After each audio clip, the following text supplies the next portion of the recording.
We begin with what might be the most significant incident ever of domestic terrorism involving the American power grid, an attack that until now has flown under the radar.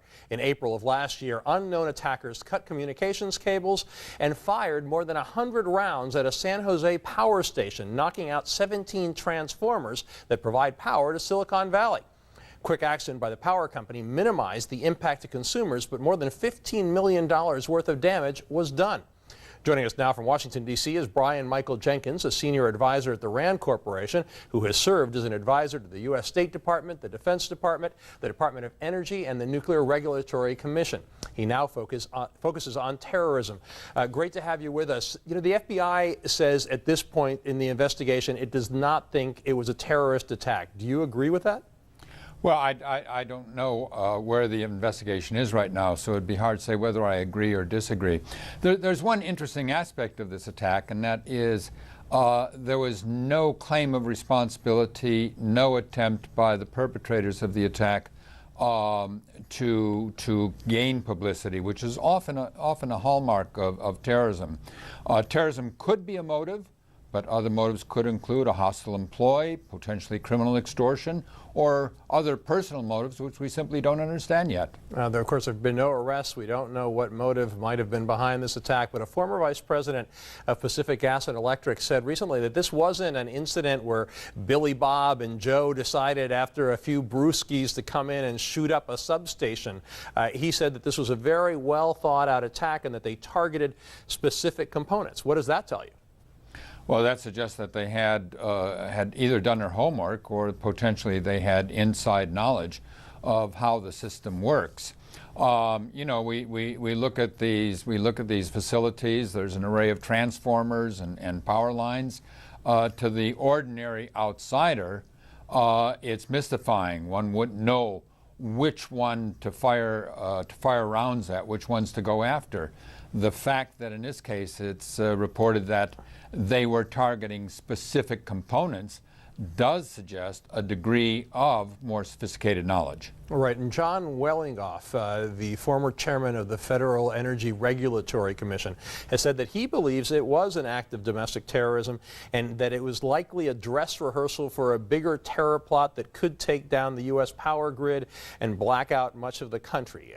Again, what do you think? Do you think there's a likelihood, at least, that this was a test for a bigger attack?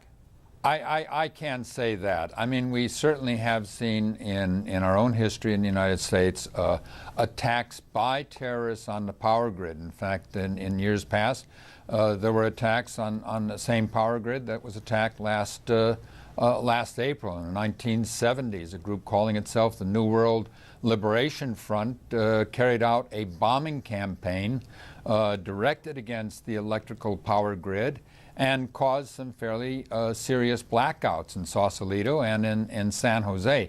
So it's certainly not unprecedented.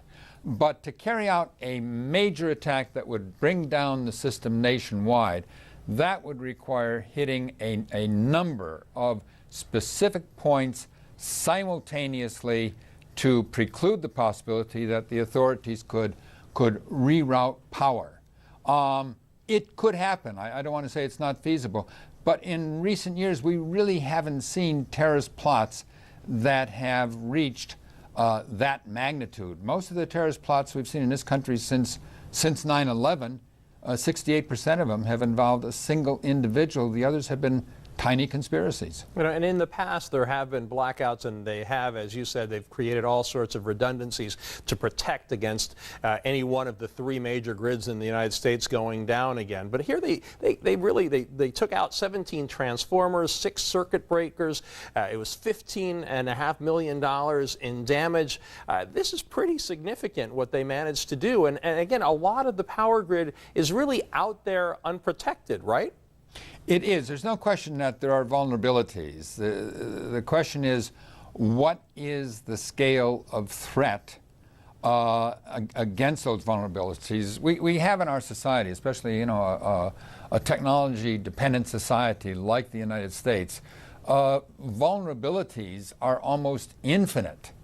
That does not necessarily translate into an actual threat. We have to make decisions on how we allocate finite security resources to protect against these. We can't protect against every single possible contingency. We simply don't have the resources for that. Well, and as you bring up technology, when U.S. officials warn about attacks on electric power facilities and on the grid, the first thing that most often comes to mind is somehow sophisticated computer hackers somehow getting malware and shutting us down. Is that, you think, the bigger threat?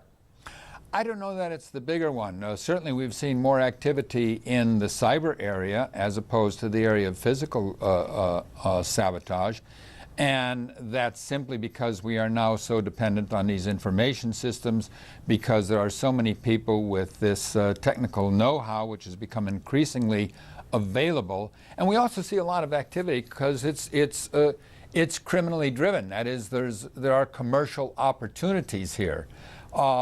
You don't want to conflate that with terrorist attacks, but it certainly keeps the issue of cyber vulnerabilities on the front pages.